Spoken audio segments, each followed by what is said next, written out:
So I'm here today with my friend and life coach, Polly Brennan, and we are going to be discussing the subject of habit change, because that is what I'm covering this month. And Polly, do you just want to start by introducing yourself? Absolutely. And letting us know what experience you've had with habit change? Absolutely. So my name's Polly Brennan. I'm a life coach and I have a background in occupational therapy, which I've done for 24 years. And I work with people from all walks of life. I've done lots of work with veterans, military veterans and young adults, and with individuals and organisations that are really invested in helping people to thrive in work and in their personal life. I guess I'm in the business of helping people make change. Mm-hmm. And sometimes that can be about changing habits, and sometimes that can be about changing the mindset you have around how you do things. And either way, it's about helping people to create change and have more, be more and do more. What is it that is so important about having good, healthy habits? Absolutely. So I guess you and I have had a little bit of a conversation prior to this, and we've talked a lot about human occupation. We talked about what helps people to perform daily activities, and I guess we were talking about the importance. We talked about three things. We talked about will, skill, and drill. So will's about your motivation and being able to kind of have the volition to get things done. Mm-hmm. We need that in order to act. So the desire to actually make the change. Absolutely. In the first place. The desire to make change, and then the motivation to push you into action. Yeah. And we talked about skill, which is that in order to make change, we have to have the actual ability to make change. That might be about the actual practical skills, or it might be about having the resources within us, and it might even be about having the knowledge to follow something through and the information to do that. But the third thing that we talked about, which is really, really important, is about drill. So drill is kind of like a way of talking about your habits and your routines. And I guess our habits and routines sort of, they form our actions, don't they? They kind of tell us what we do, and they tell us when we do things. And our habits can really, really support us to get what we need, and our habits can really help hold us back. And I guess people would come to perhaps a life coach when the way they go about doing things hasn't worked, hasn't been successful, and they want to find a new way to do things to create the outcomes or the joy or the new habits that they want in their life. So from what you've said, what I'm hearing is that there's basically a kind of, for you, there's like a three-pronged approach to making change. Yeah. One One of them is having the desire to change in the first place. The other one is having the ability to make that specific change. Yeah. And the third one, which is really what we're talking about today, is having the habits in place that are going to allow you to keep that change. Yeah. Okay. In your opinion and in your experience working with your clients, what is the most common struggle that we tend to have when it comes to making habit that actually lasts and keeping it up? Why is habit change so difficult in the first place? I guess we have set ways of doing things, and they form and they harden as being our sort of reality. And I guess how we do things is influenced by our thoughts, our feelings, and obviously our actions. And our thoughts, feelings and actions, they sort of form our personality, and your personality informs your personal reality, if you know what I mean, but it informs how you do things. And as human beings, we form habits, and they harden as the way that we do life, and that's kind of what we do. And we get comfortable, our habits become predictable, and then it's what we know. And I think a lot of, in our worlds, we quite like predictability. Predictability gives us comfort, and it gives us an understanding of what's going to happen next. And I think that getting out of your comfort zone is something that, not everybody, but it is something that involves a little bit of involves change, it involves being able to adapt. And I think what we do as human beings is we stick to what we know. We tend to stick to what we know, and doing something different can be a little bit like changing not just your actions, but you have to change your mind. So changing your mind means changing your mindset, and it might also mean having a new way of thinking. So we talk a lot about changing a habit or achieving a goal, and we think about the action. So we think about, I'm going to do A, B or C. It could be, I'm going to lose weight, I'm going to stop smoking, I'm going to be more fun, whatever it is. We usually think about the action, but what we don't always think about is the thoughts behind the action. So it's really important to change your mindset and to have the right mindset to create the actions. So that means changing how you think and changing the way you view what you're going to do, and I guess sometimes having a mantra that's going to support it. Okay. So that's the first thing about that. And then there's changing the actions, and we're really, really good at doing what we know, so to change actions means getting uncomfortable. And again, I don't think we're always comfortable with change, and it's almost like, when I think about change, it's like learning how to dance on a shifting rug. So it's that thing where it can feel sometimes, if you make a change, like the rug's being pulled away from under your feet, and you have to keep moving in that space and keep acting, and it takes time. It takes time for us to get used to change. So what we often do is, because we're more comfortable with what we know, so what we then do is we default back to what we know, what's comfortable and what's predictable, which is usually the old habit. So that's something else to think about. The other thing is that habits, we talked a little bit about a model of change. So changing a habit means making a change, doesn't it? And we talked about a model of change where people have to first of all realise that they're not happy with something. They have to decide they want to change. I guess then what we then have to do is decide that we're actually going to take the action into our reality. So we can talk about it, but there's an element of deciding to make the change, and then there's a little bit of a planning phase where we actually have to decide how we're going to make that change or that habit part of our reality. And without planning, so we talked about thinking, but then when we come to action, we need a little bit of planning to make that possible. And without planning, sometimes we kind of like, we set ourselves up to fail because we don't quite know how we're going to change that habit. We might not know who's going to support us to change that habit, or we might not particularly have things set up to support that habit change to really, really embed and harden and become the new thing that you do. And I think you and I talked about, Abby, about the idea that making a change or having a new habit isn't just a kind of it's not just a destination. It's not a case of you complete that action and then you tick the box.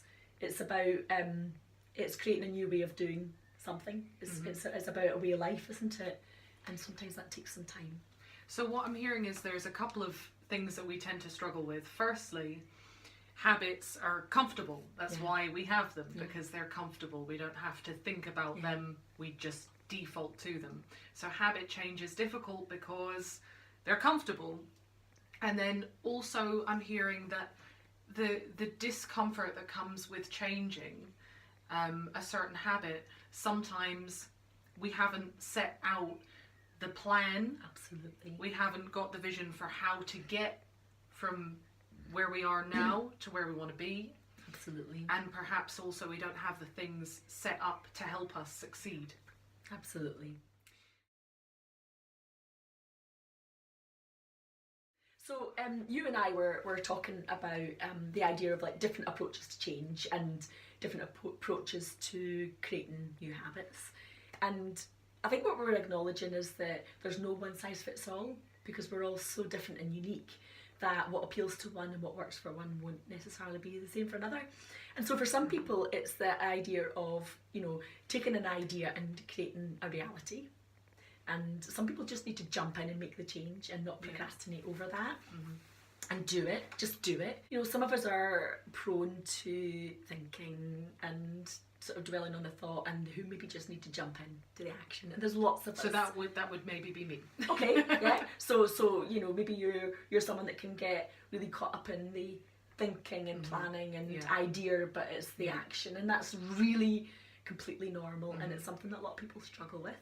My one approach is that you stick to your comfort zone and kind of like take tiny steps and maybe avoid the actual habit and change you really want to make by kind of like doing everything else around it. So there's a little bit of procrastination, and maybe although you're making changes, you're kind of not really tackling the thing head on.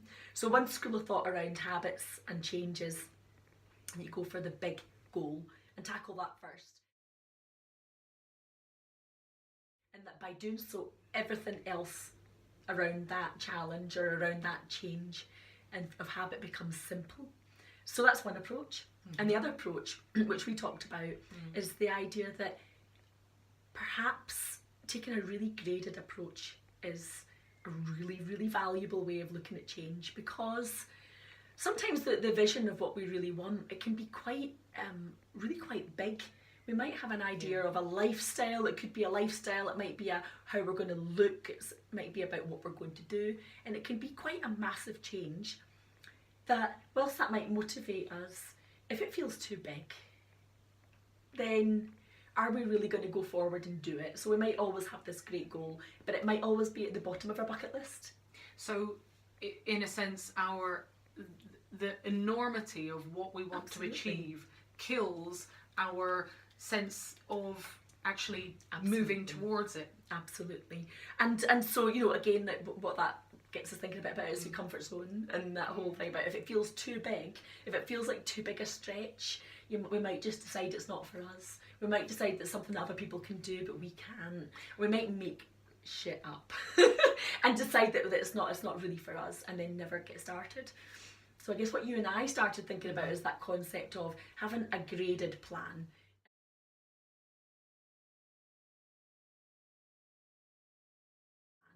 And the analogy we used is that, if you want to get to a destination, you might not expect to travel around the world in one fell swoop. Or if you wanted to complete a marathon or a ultra marathon, you wouldn't get up tomorrow and do it. You would create steps that you could build on, and that incrementally would take you towards that big goal, but you'd be flexing a muscle along the way. So if you were doing a marathon, you'd be physically strengthening your body and flexing your muscles to enable you to do it. And likewise, with any goal, your small, graded, manageable steps build a platform and a foundation that lets you actually reach the goal in a way that feels like comfortable stretches. So the focus for that would really be on progress rather than the end goal. Absolutely. It's progressing towards the end goal. Absolutely. So, you can work with the end goal in mind and then work backwards. You can have the end goal in mind and you might have a really clear vision. I recommend that if you really want something, imagine and visualise it in as much detail as you possibly can.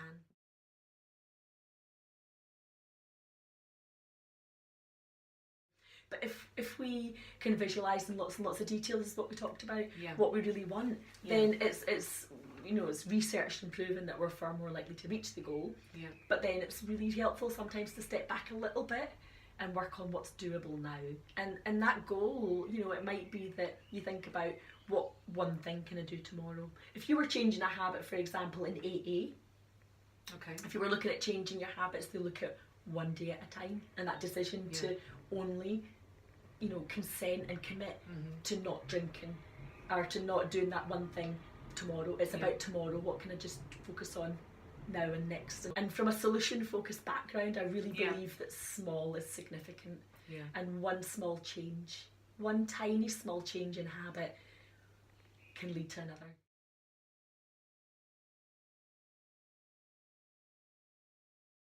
And a lovely analogy there is if you imagine a log jam. So if you were thinking about a river that had become stagnant and there was no flow and no movement, there could be big, fat, chunky logs, and there could be small twigs and all sorts of debris caught up in that kind of log jam.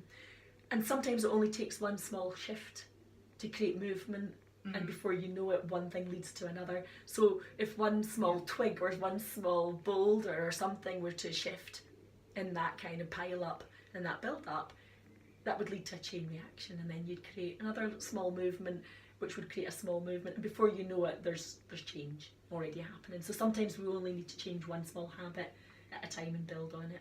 So I'm a really big fan of this gradient approach. I think I've always had my vision so big that it's been difficult to get the first foot forward. Yeah. So I like this approach. Yeah. How would you recommend people would take this approach, the people listening here, and actually use it for their habit changes that they want to do? How could they use this model? Great question.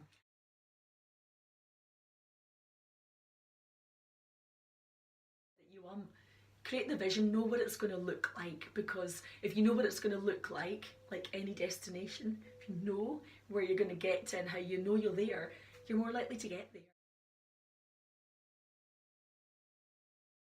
So are we talking vision boards? It could be anything from, just simply asking yourself that question that I asked you, that if you woke up tomorrow and something had changed such that you had the habits or the goals achieved or the changes that you wanted.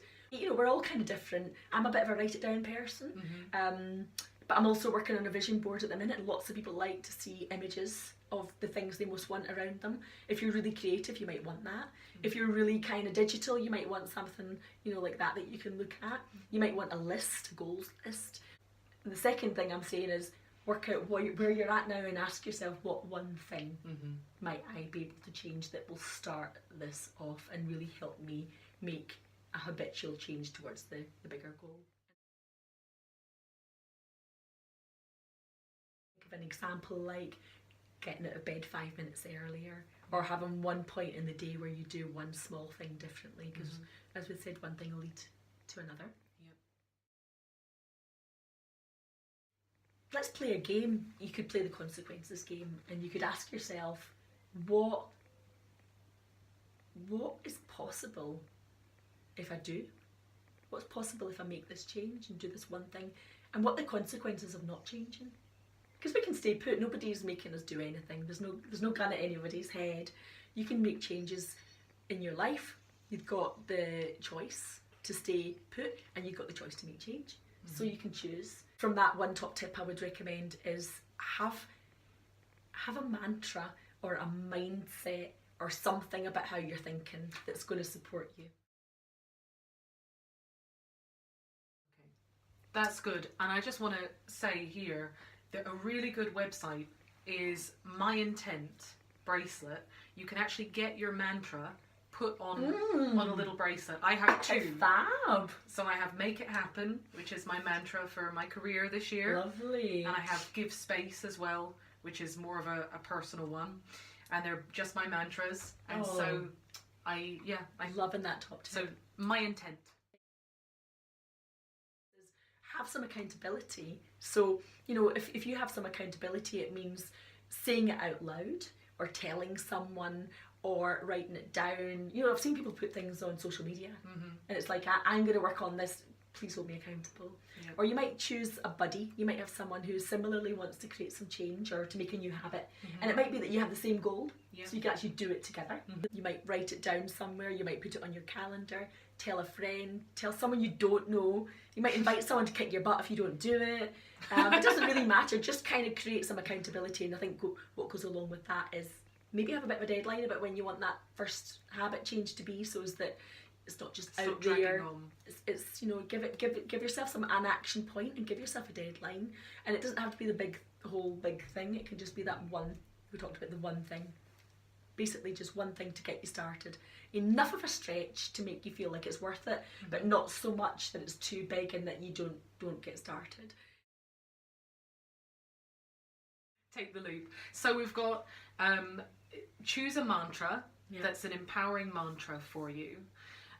We've got create a vision of what you want it to be. You've got create some accountability. Absolutely. With other people involved potentially.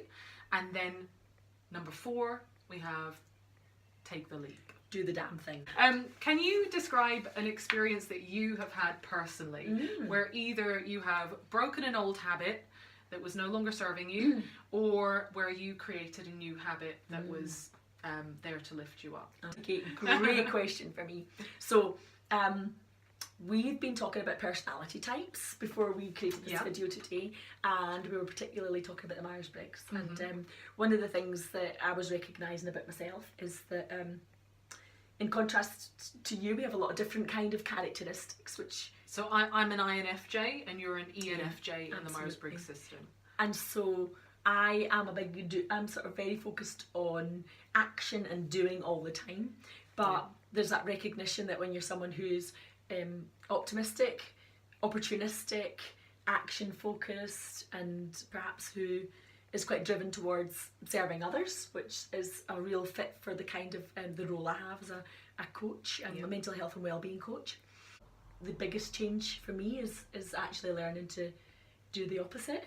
So actually having some space to create inner calm, creating space to be mindful and quiet and to breathe and rest, top up, is a really, really big challenge for me.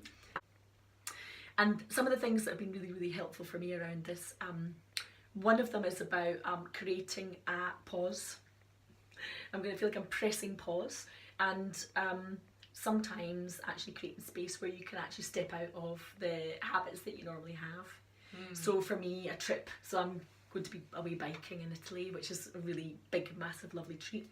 But sometimes by creating time out for yourself, what you do is you allow yourself just to press pause on the way you normally do things. In terms of habit change, it's about allowing yourself to stop doing the habits that are unhelpful or spending time with people. So it's about naturally creating a break from that. And I would say that for me, it's about, rather than defaulting to what you're most comfortable with, which is create a new action, I guess what I'm going to do is become comfortable with something that's naturally uncomfortable, which is I'm going to avoid creating a new action to fill the gap. Your new habit is actually learning to say no. Absolutely. And to be more mindful of having that boundary. Absolutely. And actually recharging as well. So absolutely, and I guess this is a bit of a self-care. So whilst I'm going to press stop, I'm going to stop some of the habits that are unhelpful. So in order to do that, I have to be really clear what habits aren't serving me well. So there's some building awareness of myself and realising that some things that I do, whilst we think of habits as being helpful, habits are only helpful if they're helpful. So I'm recognising the ones that aren't serving me well and deciding, reminding myself that I have permission to say no, and that I can make change and do things differently. And that only I can do that. I'm the only person that can change my habits and do things differently. Well, listen, Polly, thanks so much for having you here. This is my first ever interview with Wake Up, so it's been really good. It's a pleasure. And where can everyone find you if they want to look you up, look up your coaching site? Where can they find you online? Absolutely. So first thing is that I have a website, which is www.adventurescoaching.com. So if you Google Adventures Coaching, you'll find me. And I guess I'm on all sort of forms of social media that people are mostly on. For example, I'm on Twitter, I'm on Facebook, I'm on Instagram, I have a YouTube channel, and I do love talking to people, so if you do want to get in touch and talk to me, you can communicate with me through any of those ways, or give me a call. So if you're looking for anything like that, I'll link Polly's details below. Thank you very much. It has been lovely having you on. It's been lovely having you. Absolutely. And we'll see you next time. Thank you.